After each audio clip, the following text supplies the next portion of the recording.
Muchas gracias.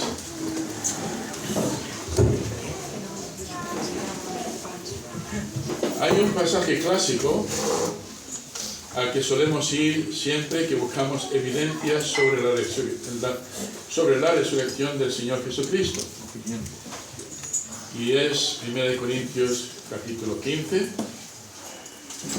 Me gustaría leer los versículos 1 al 23. El título de este mensaje es La gloriosa resurrección del Señor Jesucristo. ¿Por qué es gloriosa? Hoy vamos a hablar de eso. El apóstol Pablo escribe así, inspirado por el Espíritu Santo, en el capítulo 15 de 1 Corintios, versículo 1. Además os declaro, hermanos, el Evangelio que os he predicado, el cual también recibisteis, en el cual también perseveráis, por el cual asimismo, si retenéis la palabra que os he predicado, sois salvos, y si no, creísteis en vano. Porque primeramente os he enseñado lo que asimismo recibí, que Cristo murió por nuestros pecados conforme a las Escrituras, y que fue sepultado, y que resucitó el tercer día conforme a las Escrituras. Y apareció a Cefas, después a los 12, después apareció a más de 500 hermanos a la vez, de los cuales muchos viven aún, y otros ya duermen. Después apareció a Jacobo, después a todos los apóstoles. Y el último de todos, como a un abortivo, me apareció a mí. Porque soy el más pequeño de los apóstoles, que no soy digno de ser llamado apóstol, porque perseguí a la iglesia de Dios. Por lo cual, pero por gracia de Dios soy lo que soy. Y su gracia no ha sido en vano para conmigo. Antes he trabajado más que todos ellos, pero no yo, sino la gracia de Dios conmigo. Pero si se predica que Cristo ha resucitado de los muertos, ¿cómo dicen algunos entre vosotros que no hay resurrección de muertos? Porque si no hay resurrección de muertos, tampoco Cristo resucitó. Y si Cristo no resucitó, vana es entonces nuestra predicación, vana es también vuestra fe. Y somos hallados falsos testigos de Dios, porque hemos testificado que Dios que Él resucitó a Cristo, el cual no resucitó. Sí, en verdad, los muertos no resucitan. Porque si los muertos no resucitan, tampoco Cristo resucitó. Y si Cristo no resucitó, vuestra fe es vana, aún estáis en vuestros pecados. Entonces también los que durmieron en Cristo perecieron. Y si en esta vida solamente esperamos en Cristo, somos los más dignos de conmiseración de todos los hombres. Mas ahora Cristo ha resucitado de los muertos, primicia de los que durmieron es hecho.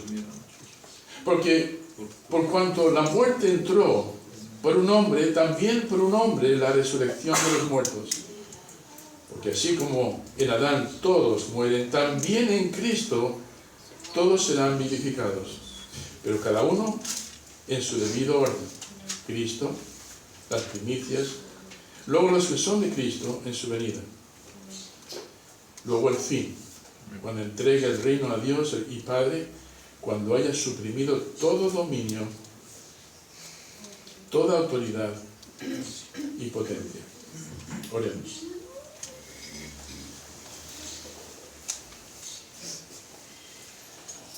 Señor, el apóstol Pablo escribió aquí hace 2000 años dos posibilidades. Si Cristo no resucitó, no hay razón para que tengamos este culto aquí hoy. No hay razón para que vayamos predicando el Evangelio, porque no sería buena noticia. Estaríamos predicando una noticia de muerte solamente. No tendríamos razón para vivir como cristianos, pues todo terminaría en la tumba. Esa es una posibilidad sombría, Señor, que Pablo presenta. Pero luego, Señor, nos presenta la verdad, la evidencia. Y vemos ahí, Señor, cómo despliega las evidencias de forma generosa, terminando con Él. Y esto es lo que lo hace más sorprendente, pues Pablo fue perseguidor de la iglesia por causa de que los cristianos iban diciendo que Cristo era el Mesías y que había resucitado a los muertos. Esto le llevó a Pablo a perseguir a los cristianos, incluso a darles muerte. Pero el Señor, en el camino a Damasco, tuvo un encuentro contigo, con el Cristo resucitado. Y una vez que comprendió que eras tú, dedicó el resto de su vida, Señor, para proclamar el Evangelio. 2000 años después, aquí nos encontramos, en Arroyo de la Miel, trayendo el mismo mensaje. Pero como dijo el hermano Luciano, ya no solamente vemos la evidencia histórica, sino la evidencia personal. Vidas cambiadas. Te quiero pedir, Señor, que nos ayudes en este próximo 30-40 minutos a ver 3 puntos que nos puedan ayudar a ser más eficaces a la hora de compartir nuestro testimonio cristiano. Dame capacidad para traer este mensaje en el poder del Espíritu Santo. Y Señor, si hubiera aquí alguna persona con dudas, si hubiera aquí alguna persona que todavía no te ha recibido como Salvador personal, si no ha nacido de nuevo, que pueda ver en este mensaje su garantía de salvación y hoy pueda entregar su corazón a ti. Obra entre nosotros hoy, en Cristo Jesús. Amén. Amén. Amén. Hermanos, es común entre los burladores y aquellos que no aceptan la palabra de Dios proponer explicaciones alternativas para la resurrección. De hecho, en el siglo XVIII, racionalistas alemanes propusieron lo que llegó a conocerse como la teoría del desmayo. La teoría del desmayo sugiere que Jesús simplemente se desmayó en lugar de morir realmente, y luego revivió en la frescura del sepulcro. Esto les permitía tener una explicación naturalista, natural, de por qué Jesús luego salió de la tumba. Lo más curioso no es ver a los escépticos hablar de esta manera, sino luego ver también que hay algunos que se denominan cristianos que apoyan lo mismo, que dicen que la resurrección de Jesucristo no es tan importante. De hecho, hace años me vi en Estados Unidos predicando en una iglesia y tuve que hablar sobre este milagro de la resurrección. E hice en la escuela dominical una pregunta. Digo, ¿es importante que creamos que Jesucristo resucitó o no es importante? ¿Cuántos aquí seguirían siendo cristianos si Cristo no resucitó? Y hubo un par de personas que me dijeron, yo seguiría siendo cristiano. Evidentemente no entendían la importancia de la resurrección. Y espero que nosotros sí la entendamos, hermanos, porque esto es importante. Hay predicadores liberales hoy en día que no dan importancia a esta doctrina. Pero tiene toda la importancia, es fundamental para nuestra fe cristiana. Me encontré con un artículo muy interesante de alguien que dudaba sobre la resurrección de Jesucristo. Y en este artículo, en una columna de una revista, se puso un cuestionario y apareció esta carta de alguien que contestó a ese artículo. Este artículo lo escribía un hombre llamado Eutychus, un profesor de universidad, un intelectual.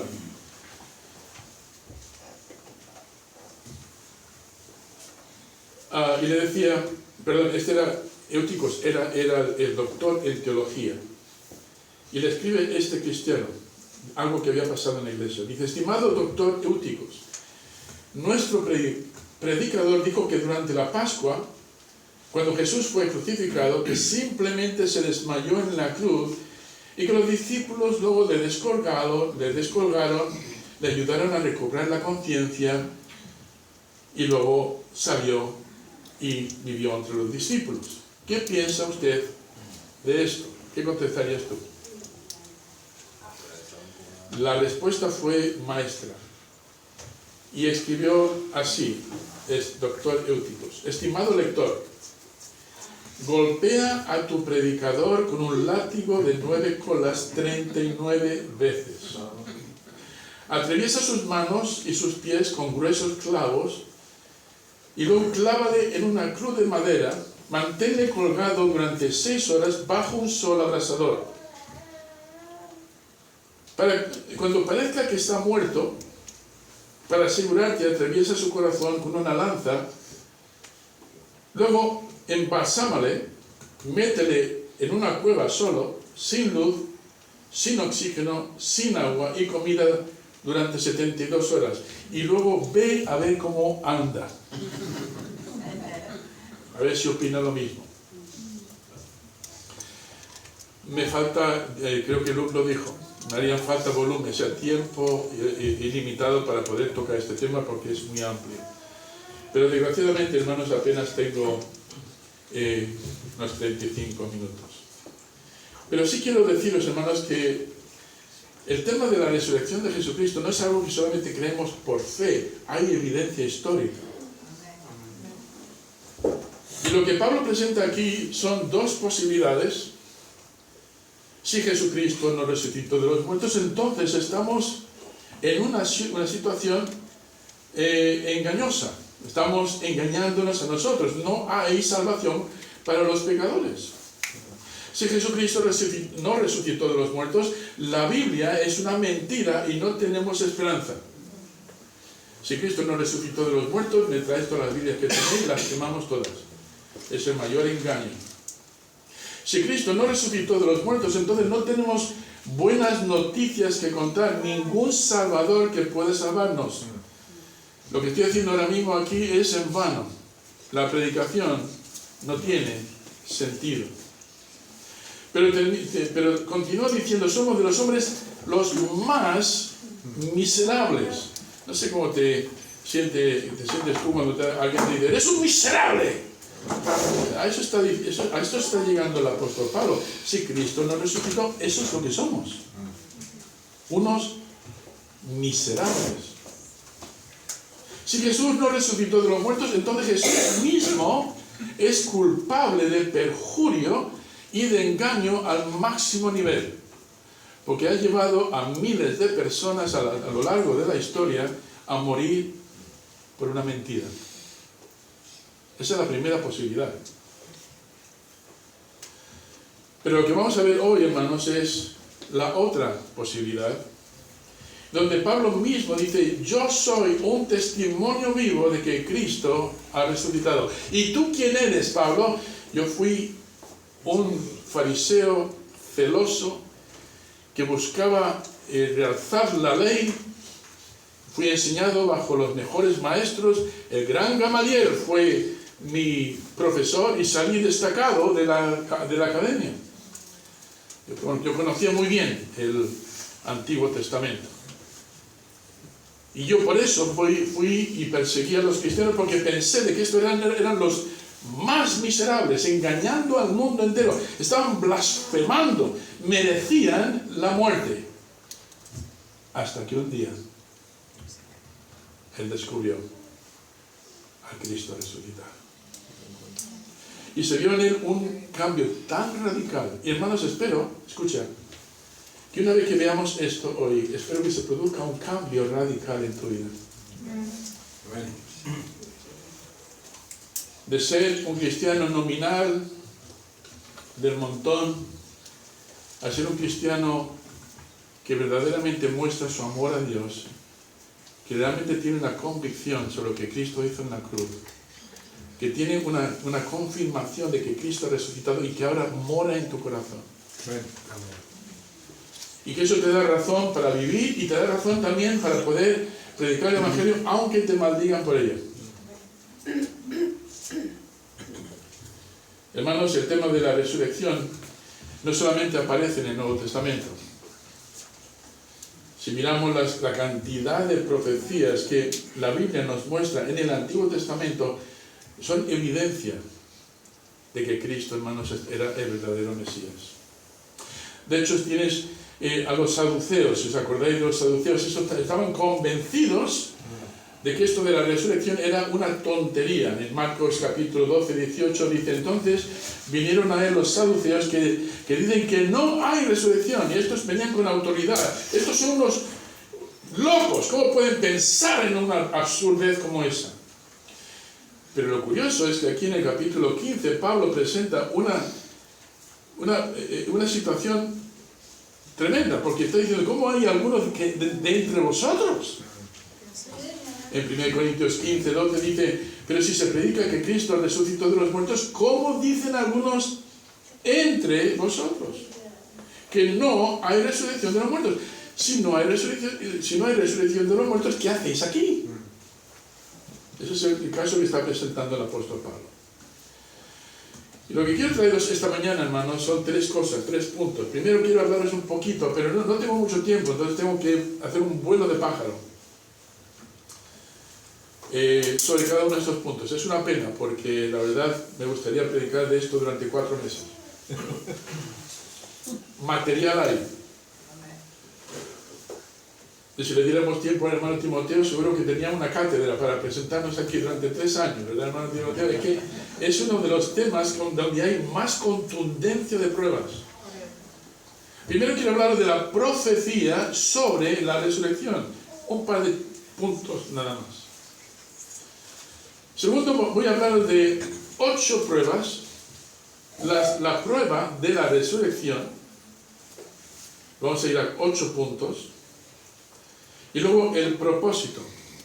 Si todo lo anterior es verdad, entonces, ¿qué debe de activar esto en nuestras vidas? El propósito. Primeramente vamos a ver la profecía sobre la resurrección.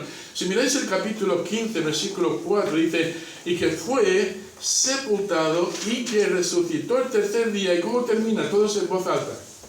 Conforme a las escrituras. ¿Pero a qué escrituras está apelando Pablo?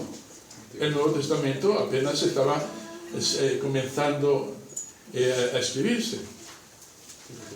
Está haciendo referencia al Antiguo Testamento.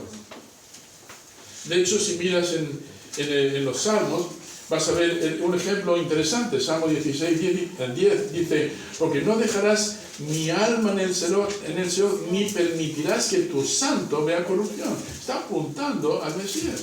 Y ese es uno de un montón de versículos. Mi frustración con este mensaje es que no voy a poderos dar todos esos versículos. Esto es solamente un aperitivo. Y el mismo Jesucristo, en 2 lugares distintos en los Evangelios, en Mateo 12 y en Marcos capítulo 8, dice lo siguiente: le respondió Jesús y les dijo: destruid este templo, hablando de su cuerpo, y en 3 días lo levantaré. ¿Creéis vosotros que los discípulos que estaban al lado lo entendieron? No solamente los fariseos no lo entendieron, sino que los discípulos estaban ahí. ¿De qué está hablando? ¿De qué va esto? ¿Tú entiendes algo? Y dijeron luego los judíos: en 46 años fue edificado este templo, y tú en 3 días lo levantarás. No entendieron, ¿verdad? Pero termina: mas él hablaba del templo de su cuerpo. Esto era absurdo. Pensar de que Jesucristo podría... O sea, si es imposible, hermanos, edificar ese templo en 3 días, más imposible es que un hombre pueda resucitar de los muertos. ¿Y cómo se quedaron? Y así durante todos esos 3 años.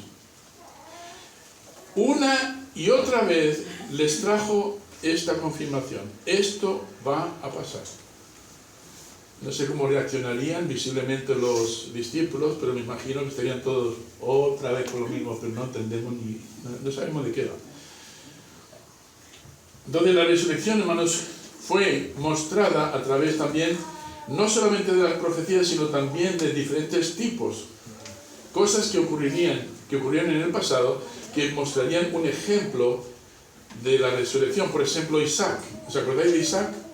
19 siglos antes. Ahí en Génesis 22, para abreviar la historia, le vemos en Génesis allí que se va al monte del sacrificio con su padre, y la siguiente vez que se le ve vivo y sano reclamando la novia. Así, en eso se reduce toda la vida de Isaac. Un cuadro, hermanos, extraordinario. Pero ¿qué tal Jonás? 8 siglos antes, también nos ofrece otro tipo de la resurrección. Y en Mateo capítulo 12, 38 a 40 recoge esto. Dice, entonces respondieron algunos de los escribas y de los fariseos diciendo, Maestro, deseamos ver de ti señal, danos una señal, muéstranos algo que nos ayude a entender. Y él respondió y le dijo, la generación mala y adúltera demanda señal, pero señal no le será dada, sino la señal del profeta Jonás, porque como estuvo Jonás en el vientre del pez 3 días y 3 noches, así estará el Hijo del Hombre en el corazón de la tierra 3 días y 3 noches. ¿Y qué hicieron ellos? No lo entendieron.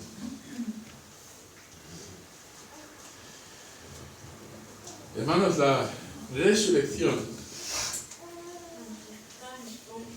o la predicación de la resurrección y el cumplimiento de esa resurrección demuestran que Jesús era verdaderamente el Hijo de Dios. Y sigue siendo digno de ser seguido y de ser adorado. Había en una escuela una niña que estaba hablando al profesor. El profesor era un poco listillo. Y la preguntaron a ella si creía en Jesús. Y ella dijo que sí. Yo creo en Jesucristo. Y el profesor le dijo, ¿a qué Cristo te refieres? Pues que hay muchos. Y la niña, humildemente, pero de forma brillante, dijo, Señor, existen muchos que lo pretenden, pero yo adoro al único que resucitó de los muertos. Mi frustración es grande porque, hermanos, tengo que dejar ese primer punto ahí nada más. Si queréis más, os puedo dar fuentes donde podéis estudiar este tema, las profecías de la resurrección. Pero ¿qué tal de las pruebas? ¿Hay pruebas? Porque hoy la gente escéptica quiere pruebas. Mira lo que dice Pablo en capítulo 15, versículos 8 al versículo 5 al 8. Y que apareció a Cefas y después a los 12. Ahora, ¿Cefas en este momento era un creyente? Era un creyente incrédulo. Porque Cefas no lo creyó. Incluso cuando le dieron la noticia, aquellas mujeres le dijo, no es posible. Que apareció a Cefas y después a los 12, después apareció a más de 500 hermanos a la vez, de los cuales muchos viven aún, y otros ya duermen. Después apareció a Jacobo, y después a todos los apóstoles, y el último de todos, como un abortivo, me apareció a mí. Prueba, hermanos, aquí impresionantes. Tenemos, hermanos, yo quiero hablar de 8 pruebas. Primero, la prueba del razonamiento humano. Hay algunos que dicen, no murió, no resucitó, sino que los mismos romanos le robaron su cuerpo. Piensa en eso. Los guardias de alguna manera participaron en este complot. Si no conocemos las leyes de ese momento, hermanos, os daréis cuenta de que esto era lo más absurdo. Proponer esto era absurdo. ¿Por qué? Porque el perder el cuerpo del Señor Jesucristo representaría su propia muerte. En el caso de la guardia romana, mereciendo la muerte, lo que les dieron luego es una propina, ¿no? Para que se callaran. También tenemos el sello, hermanos, hablamos del sello. Algún día, Dios mediante, si no voy a Jerusalén durante esta vida, iré más allá, más adelante. Pero tenemos el sello romano. ¿Saben lo que significa un sello? Cuando Roma, el imperio romano ponía el sello en algo, significaba no lo toques, ni siquiera te acerques, porque esto puede significar tu cuello. Según lo que tengo entendido, hicieron unas hendiduras en la roca, donde pusieron unos ganchos de acero, y luego unas cadenas que estaban entrelazadas, sellando una piedra que pesaba más de 2 toneladas. 2 toneladas. Y lo curioso es cómo se utilizaba la piedra para sellar la apertura. Pues iba en escalón, así, iba en cuesta, entonces la piedra, una vez que caía en el hueco, era prácticamente, haría falta 1000 hombres para poder levantar esa piedra. Así que tenemos la guardia, tenemos el sello, las cadenas clavadas en la piedra, tenemos también los mismos discípulos. No, fueron los discípulos que robaron el cuerpo de Jesucristo. El otro día me mandaron un vídeo muy gracioso haciendo burla a los escépticos a la hora de presentar sus argumentos. Viene aquí Pedro y dice: mira, chicos, realmente Cristo no ha resucitado, pero vamos a ir por ahí predicando de que sí lo ha hecho. Y tanto los discípulos: sí, bien. ¿Y qué ganamos con esto? ¿La muerte? Se quedan así todos pensándolo, ¿no?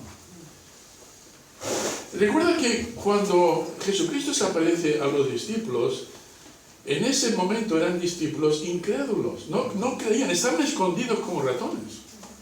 Es decir, que ellos prepararan un plan para poder robar al Señor Jesucristo era de lo más ridículo de todo, como propuesta. Por lo tanto, ¿quién queda? Ni romanos, ni los fariseos, ni los discípulos, pues solamente nos queda Dios. Y en Hebreos capítulo 13-20 dice, lo deja muy claro: y el Dios de paz, que resucitó de los muertos a nuestro Señor Jesucristo, el gran pastor de las ovejas, por la sangre del pacto eterno. Además tenemos la prueba de razonamiento humano, y otra vez me quedo corto. Pero también tenemos la prueba del testimonio humano. Alguien sugirió, bueno, realmente no murió, o sea, no resucitó, sino que los discípulos tuvieron una alucinación. Alucinaron, tuvieron algún sueño y lo vieron en su sueño. Había uno que decía que no creía en los milagros y discutía en contra de la resurrección, proponiendo que era una alucinación. Y un cristiano le dijo: ¿tú no crees en los milagros? No, yo creo en los milagros. Tuvo que ser esto. Dijo: lo curioso es que para que esto ocurriera, o sea, una persona puede tener una alucinación, pero 500 a la vez, eso es un milagro. 500 testigos. Lleva eso a la corte a ver si tiene suficiente evidencia. Hermanos, hubo más testigos. Conocéis la Declaración de la Independencia de Estados Unidos, fue muy nombrada, es un momento histórico para América, para Norteamérica. Hubo más testigos en la resurrección del Señor Jesucristo que en la firma de la Declaración de la Independencia. Y nadie cuestiona la Declaración de la Independencia, la validez o la existencia. Pero para más pruebas, por si acaso tenían más dudas, incluso dijo: bueno, pues vamos a ir un poquito más lejos. Voy a comer con ellos. No es un fantasma. Un fantasma no necesita comida, pero Jesucristo, viendo que algunos dudaban, comió con ellos. Y no fue un día ni dos el que estuvo Jesucristo con ellos, fue 40 días. Eso no fue un evento fugaz que apareció, lo desapareció y luego la gente empezó a hablar. No. Hubo una presencia constante del Señor Jesucristo. Y hermanos, fue todo eso que transformó la vida de los discípulos para pasar de ser ratones asustados. ¿Os acordáis cuando Pedro niega a Jesucristo 3 veces? Y luego se echa a llorar amargamente. Le vemos luego más tarde en Hechos, me parece que es el capítulo 5, donde se presenta delante de las autoridades diciéndole: no te hemos ordenado que no prediques más en este hombre, en este nombre. Dijeron: es mejor obedecer a Dios que a los hombres. Y no se queda ahí, sino que le da toda una explicación que vamos a ver más adelante.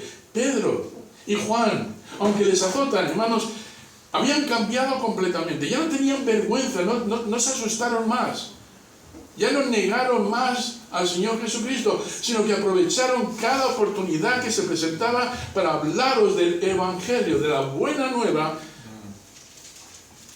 del Señor Jesucristo, de que hay salvación en el Señor. En 1 Corintios 15, versículo 5 al 8 dice, y apareció. Y ahí vemos una lista de personas. Hermanos, aquí tenemos la prueba del testimonio humano. Pero también tenemos la prueba de la naturaleza humana. Hermanos, nadie muere o arriesga su vida sabiendo que aquello por lo que va a perder su vida es una mentira. Ahora, si se cree que es verdad y es una mentira, vale. Pero que en este caso los discípulos vieron a Jesús muerto. Entonces, la razón humana te lleva a decir, vamos a ver, ¿qué te puede motivar a dejar familia, dejar tu estatus, dejar todo por lo que has luchado durante toda tu vida, para ahora ir por ahí y predicar el Evangelio, sin saber si vas a tener comida, alojamiento, sin saber si vas a morir mañana por ello? Y ante todas estas incógnitas, algo que ellos dijeron, merece la pena. No pusieron en cuestión eso, cuando vieron la evidencia de la resurrección del Señor Jesucristo. Quizá la razón por la que muchos cristianos hoy en día no son tan activos compartiendo su testimonio de salvación es porque también tienen las mismas dudas. También tienes la experiencia, la prueba de la experiencia común.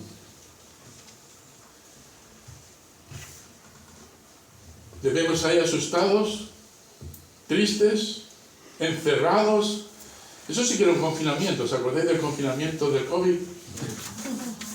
Aquello fue un confinamiento. Cerraron la puerta con candado para que nadie pudiera entrar. Les ves allí, hermanos, afligidos, dudosos, temerosos de salir a la calle. Y después de la resurrección les ves alegres, contentos, llenos de poder. No tenían ningún temor. ¿Os acordáis del día de Pentecostés? 50 días después de la resurrección de Jesucristo, el mismo apóstol Pedro se levanta delante de una multitud, predica un mensaje poderosísimo, y cuando la gente se queda ahí abrumada diciendo, ¿qué haremos ante esta evidencia? Arrepentíos y bautícese cada uno de vosotros para el perdón de pecados. Ahí le vemos en Hechos capítulo 5, 25 al 32.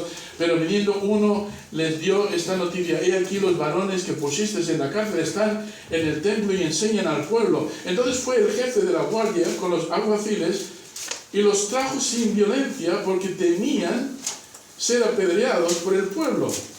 Cuando los trajeron, los presentaron en el concilio, y el sumo sacerdote les preguntó diciendo: ¿no os mandamos estrictamente que no engañaseis, que no enseñaseis en este nombre? ¡No!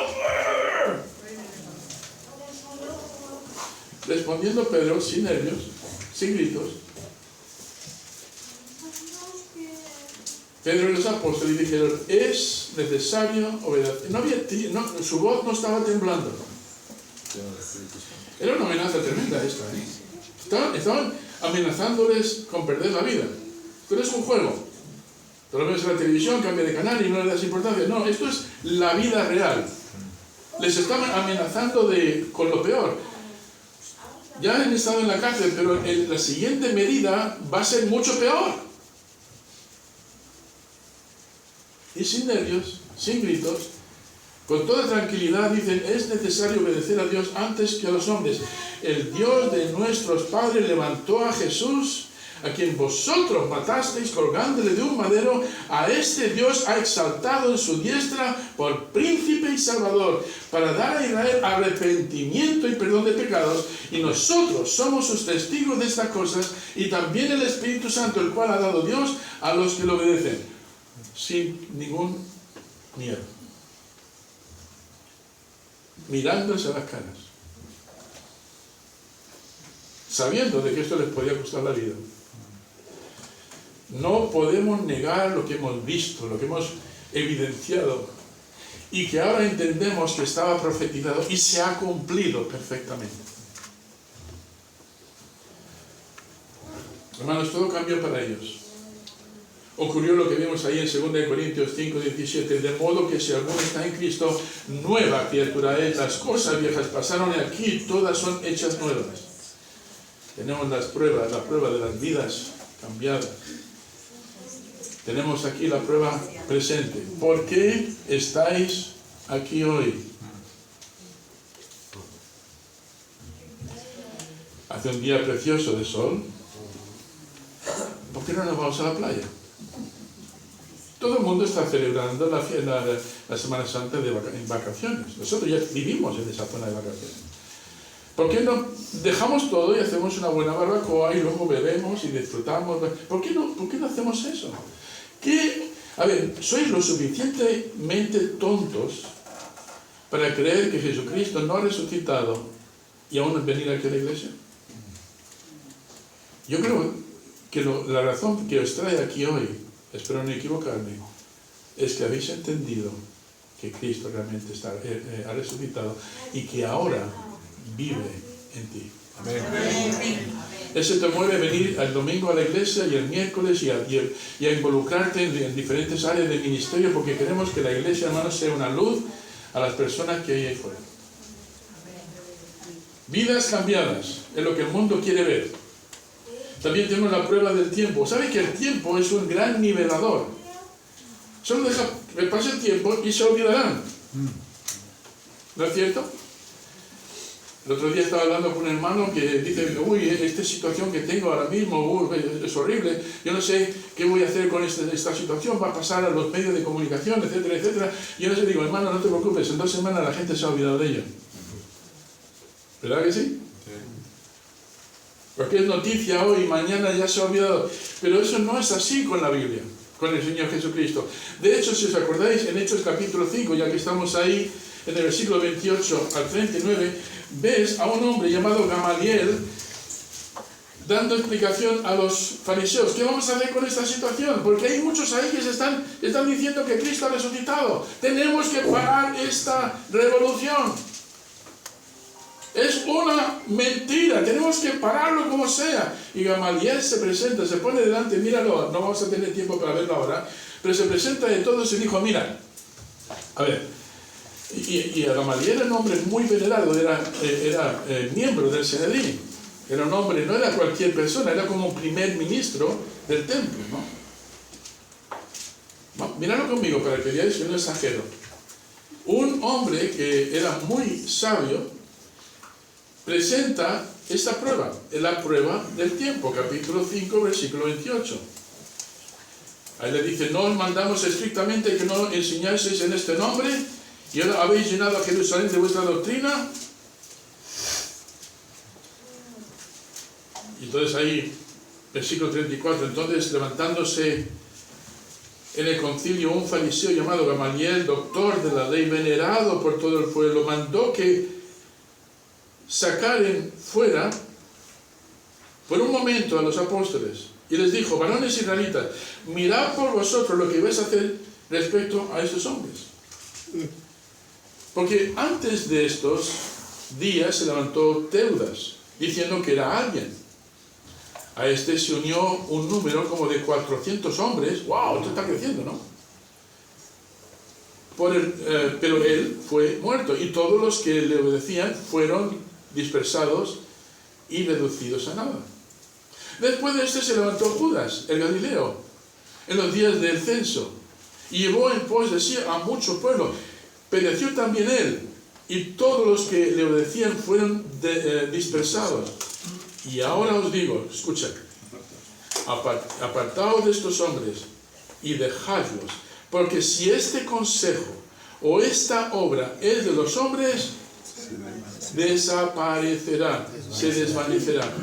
Mas si es de Dios, no la podéis destruir, no seáis tal vez hallados luchando contra Dios. Bueno, pues vale, pero vamos a enseñarles quién manda. Cogen un látigo, les dan unas buenos latigazos y de anda fuera. Ya sabéis quién es el jefe. Bueno, ya sabemos lo que pasó. Había en una reunión hace años, esto es una historia real, había un hombre llamado Dr. Harry Rimmer, estaba dando unas conferencias en cierto lugar y al llegar al momento de las preguntas y respuestas, un joven judío escéptico se puso en pie y le dijo, Dr. Rimmer, ¿qué ha hecho Jesús que nadie jamás ha hecho? Dr. Rimmer respondió, Señor, usted es judío Estará de acuerdo conmigo que los romanos crucificaron a más de 30.000 jóvenes judíos. Convirtieron la crucifixión en un arte. Después de 30.000 prácticas, ya eres un experto, ¿no? ¿Estará usted de acuerdo conmigo que los romanos crucificaron a más de 30.000 jóvenes judíos? El joven contestó, ¿es cierto? Y el doctor Rime continuó y dijo, bien, yo nombré a uno de esos que fue crucificado y usted nombre a otro. Yo nombré a Jesucristo. El judío se quedó con la boca callada porque no podía nombrar a ninguno. Es verdad que muchos han sido crucificados, pero solo uno resucitó de los muertos. Amén. Tenemos la prueba también de los 5 sentidos. Ahí en Lucas capítulo 24, 39 a 43, dice, os damos a saber lo que hemos visto, lo que hemos oído, lo que hemos sentido, lo que hemos saboreado. El Señor Jesucristo se aparece a ellos en Lucas capítulo 24, 39, dice, mirad mis manos y mis pies, que yo mismo soy. Palpad y ver, porque un espíritu no tiene carne ni huesos, como veis que yo tengo. Y diciendo esto, les mostró las manos y los pies. Y como todavía ellos de gozo no creían y estaban maravillados, les dijo, ¿tenéis aquí algo de comer? Bueno, todavía no me creen. Luke, dame un pescadito, anda. Pescadito frito, si es posible. Para que vean que no es un espejismo, que no es un fantasma. Comió con ellos. Entonces le dieron, aparte de un pescado asado y un panal de miel, y él tomó y comió delante de ellos. Esto lo hizo como prueba. No soy un fantasma. Lo que tuvo que hacer Jesucristo para convencer a aquellos discípulos, ¿verdad? Pero también, hermanos, tenemos la prueba de la evidencia científica y arqueológica. Tenemos la tumba en el Jardín de los Olivos vacía. Dirás, pastor, pero allí nunca fue sepultado nadie. Escucha, hubo algunos que dijeron, hay formas científicas para probar, aunque hayan pasado cientos, siglos o incluso miles de años, para saber si ha habido un cuerpo en descomposición en un sitio. Se puede demostrar eso. De hecho, hay un tal Leighton y West. Investigué un poco más de estos dos. Dice así la respuesta que encontré.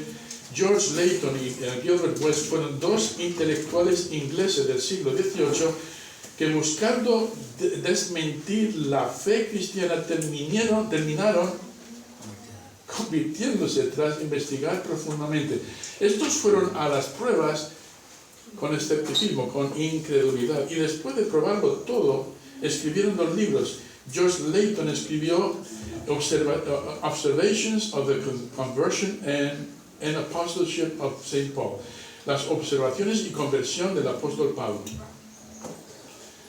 Al ver la transformación de este hombre, dijeron, ¿qué puede producir un cambio tan grande en una persona como Pablo? Se escribió un libro. Gilbert y West escribió Observations on the History and Evidences of the Resurrection of Jesus Christ. Observaciones de la historia y evidencias de la resurrección del Señor Jesucristo. Estos dos intelectuales fueron a las Escrituras como evidencia, como el récord histórico, y después de analizarlo bien de forma imparcial, en sus camas se revolcaban al no poder negar la evidencia, y terminaron convirtiéndose. ¿Qué os parece? Hermanos, hay tanta evidencia de que Cristo vive que nos haría falta horas para poderlas traer delante de vosotros. Así que tenemos la profecía sobre la resurrección, tenemos la prueba de la resurrección, pero aquí viene lo práctico. ¿Y qué tiene que ver esto contigo y conmigo? El propósito. Escucha, porque esto va para ti, esto va para mí, esto va para cada uno de nosotros. El propósito, ¿por qué Cristo resucitó? ¿Qué consecuencias, qué representa eso para cada uno de nosotros? ¿Qué propósito tiene la resurrección? Bueno, escucha, primero, si Cristo resucitó, como dice ahí en 1 Corintios capítulo 15, versículo 14, Pues Cristo, mira, lo dice además enfáticamente, versículo 15, 14, dice, mas Cristo ha resucitado. Pero si Cristo no resucitó, somos más dignos de conmiseración. Ahora, todo lo que presenta aquí como negativa, de que Cristo no ha resucitado, nuestro mensaje es vano, nuestra fe es vana, todo eso, menciona como 4 o 5 cosas, no tiene sentido. Todo eso, si Cristo ha resucitado, produce el efecto contrario. Si Cristo ha resucitado, pues entonces, ¿qué pasa? Debemos ir y predicar el Evangelio. ¿Amén? Amén.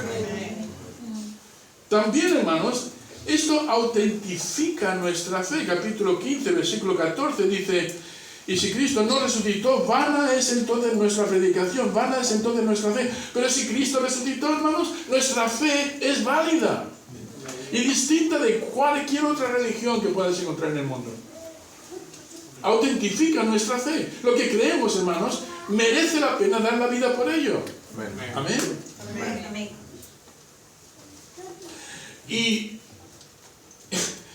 provee, arregla, abre el camino a la justificación. ¿Cómo vas a justificarte delante de Dios si eres pecador?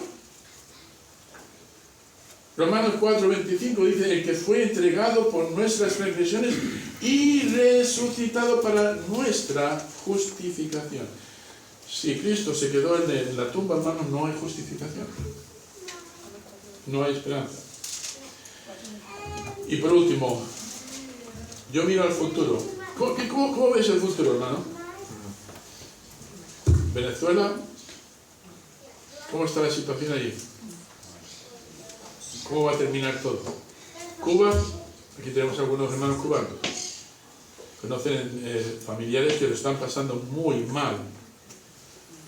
Nosotros cuando tenemos una hora de apagón, no tenemos luz, ya estamos quejándonos, ¿no? Allí se pueden tirar días sin luz y sin comida. ¿Y qué tal en Irán?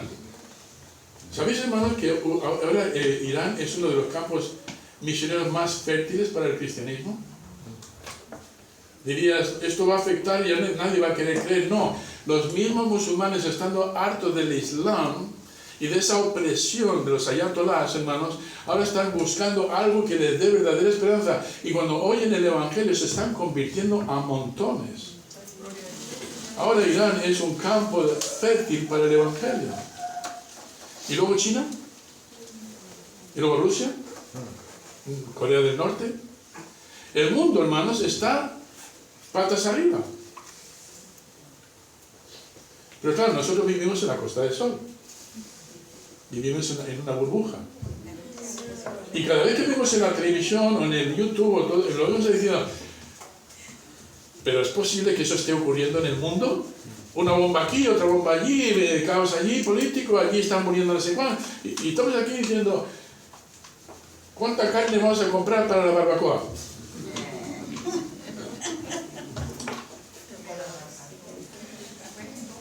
¿Qué futuro nos espera? Sabéis, muchas veces, hermano Timoteo, y hablamos de lo que está pasando, de cómo está el escenario mundial y cómo se está en algunos países restringiendo la predicación del Evangelio. Algunos cristianos están muriendo por ello. Y no sé, quizás sea yo, quizás que soy un poquito masoquista, ¿no? Pero yo cuando veo esas situaciones, me animo. ¿Cómo te puedes animar? Uno, porque el Señor Jesucristo ya lo profetizó. Dijo que vendrían tiempos muy peligrosos. Lo estamos viendo. Si miras siempre en 2 de Timoteo capítulo 3, me parece que es capítulo 3, donde habla de el estado del mundo en los postreros días. Hace un retrato perfecto de cómo está el mundo hoy. ¿Cómo se puede tener, hermanos, esperanza hoy y en el futuro? Porque va a venir Elon Musk con sus robots Maximus 3. Señora, ya no va a haber que limpiar platos. No va a haber que barrer fuera, no hace falta barrer suelos. Varones, no hace falta ni siquiera conducir porque tiene el Tesla Cab, se llama. Le hace falta conductor. Yo quiero que el Tesla Cab vaya a la casa de Luke, a ver si llega allí.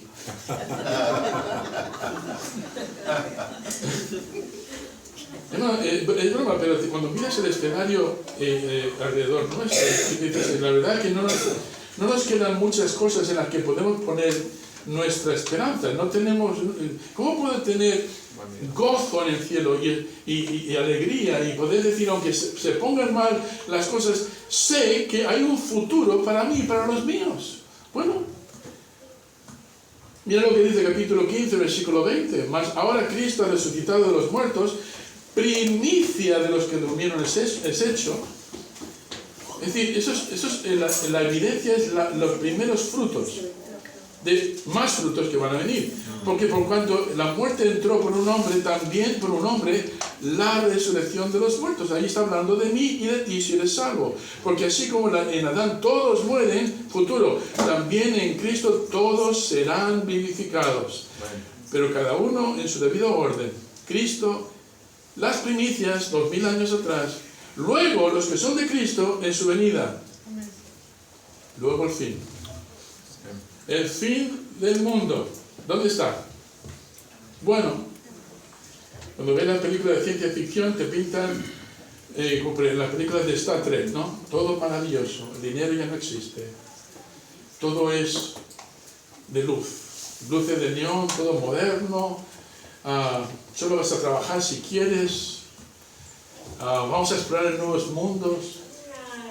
El otro día escuché una entrevista con Elon Musk que decían, ¿por qué te mueve a querer establecer una colonia en Marte y luego más allá? Dice, porque tengo preguntas demasiado grandes, así que necesito descubrir grandes cosas para poder responder esas preguntas. Y dije yo, Elon,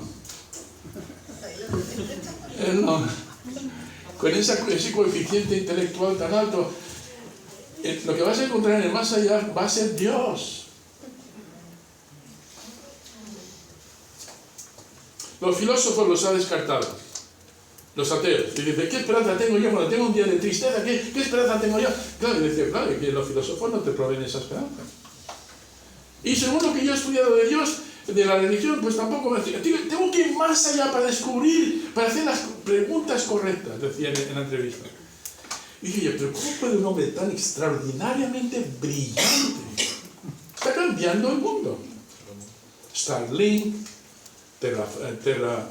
Terrafab, donde va a edificar, eso es una empresa multimillonaria que va a fabricar todos los procesadores para los robots, Tesla, para todo lo que va a funcionar automáticamente. Es decir, tiene no sé cuántas, una de esas compañías, a cada uno de nosotros nos volvería loco manejarla. Él lleva 6 o 7. Un hombre brillante. Pero cuando les presentas el tema de la resurrección se queda callado, porque no encaja en su mente lógica.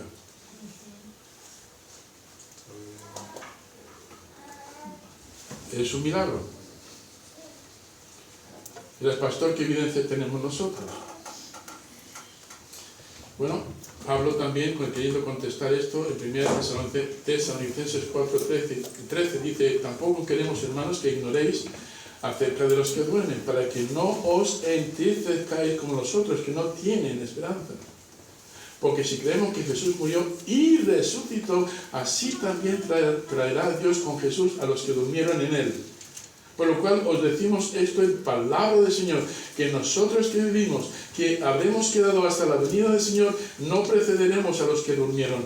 Porque el Señor mismo, con voz de mando y con voz de arcángel y con trompeta de Dios, descenderá del cielo, y los muertos en Cristo resucitarán primero, y luego nosotros, los que vivimos, los que hayamos quedado, seremos arrebatados juntamente con ellos en las nubes para recibir al Señor en el aire, y así, futuro, estaremos con el Señor siempre.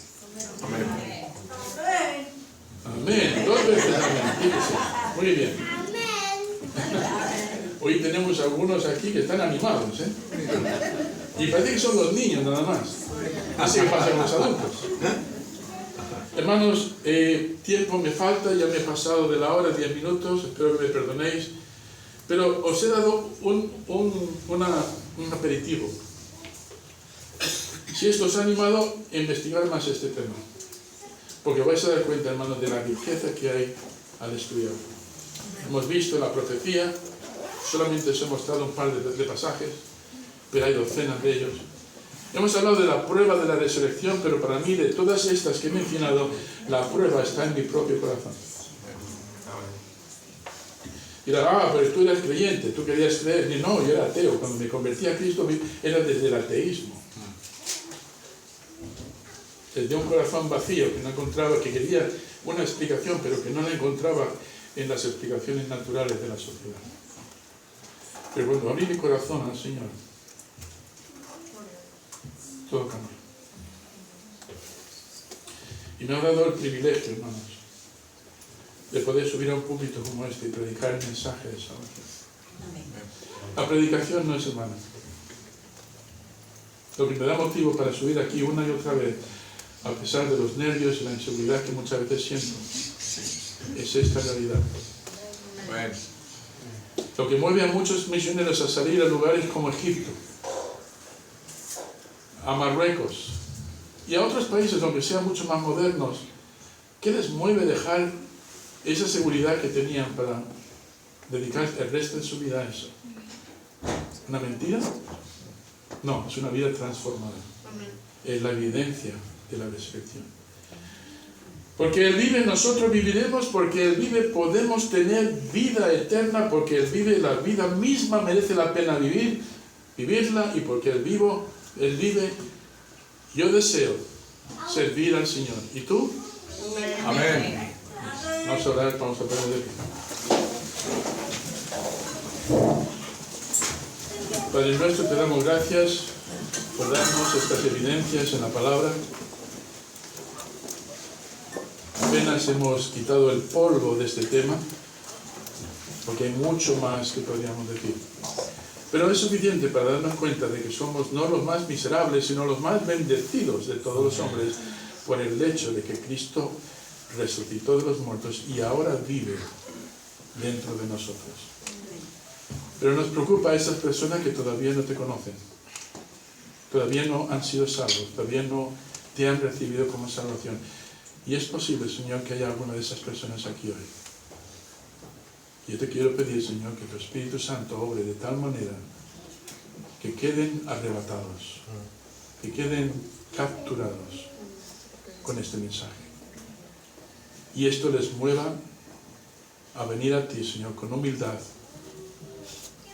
con arrepentimiento y con una fe decidida para ponerla en ti y en la obra que tú hiciste en la cruz del Calvario. Te pido, Señor, que obres en aquellos que todavía no te conocen. Y aquellos, Señor, que de alguna manera se han mantenido al margen, llamándose cristianos, que tienen una vida cristiana, no sé cómo llamarlo, Señor, pero gris, ni frío, ni caliente. Que pueda, Señor, obrar con este mensaje para sacarnos de letargo, de la apatía, de la indiferencia, para hacernos cristianos consagrados. El mundo necesita escuchar este mensaje, Señor. Si nosotros no lo comunicamos, ¿quién se lo va a llevar? Obra en tu iglesia, obra en cada uno aquí, para que al salir, Señor, busquemos oportunidades para proclamar la buena nueva de la muerte, sepultura y resurrección del Señor Jesucristo, como Evangelio. En Cristo Jesús. Amén.